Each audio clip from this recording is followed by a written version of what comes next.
Quanti anni hai, bello signore? 40?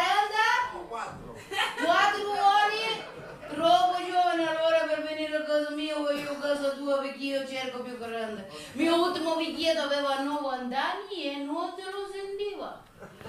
Io mi chiamo Ludmila Ivona Braschiva Popescu e io vengo da Damiscra, che è città di Romania e parla italiano perché io ho studiato, sì, ho studiato di televisione, perché non lo mio paese tutti guardiamo televisione d'Italia e perciò lo guardo, ogni tanto sbaglio, però almeno ora so che cosa è un catetere e una catarata.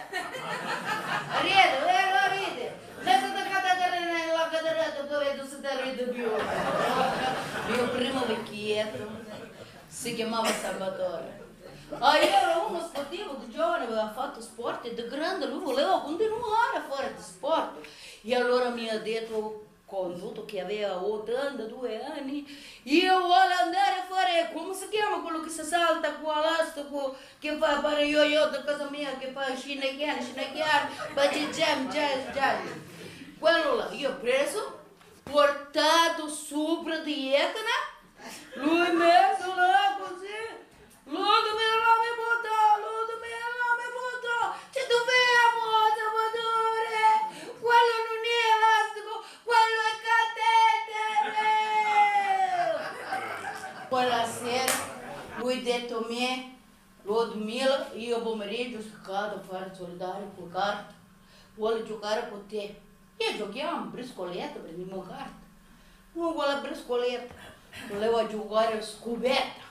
Ci sbagliamo, ma dove te ne vai a giocare a scubetta? Chi le 92 anni che deve fare? Tu non preoccupare. Lui ha aperto il cassetto, ha preso una pillola di blu, si è chiuso nel bagno e ha sentito lui che cantava cielo alto, cielo blu, gli è uscito tutto così, Ludmila. Come è venuto se n'è andato. Chi è disperata? Chi non ti può nessuno ora. Questo vecchietto si chiama Giovanni, però è campione. Campione di scassamento di perché mi chiamo ogni 5 minuti a Ludmila di giornale, Ludmila di pilo, Ludmila di fare la pipì, Ludmila! Sei licenziata! Come licenziata? Sì! Sai che cosa ti dice io? Che mi dici? Di mia lingua? Di tua lingua? Da dragolo! Che vuol dire? Va, un go!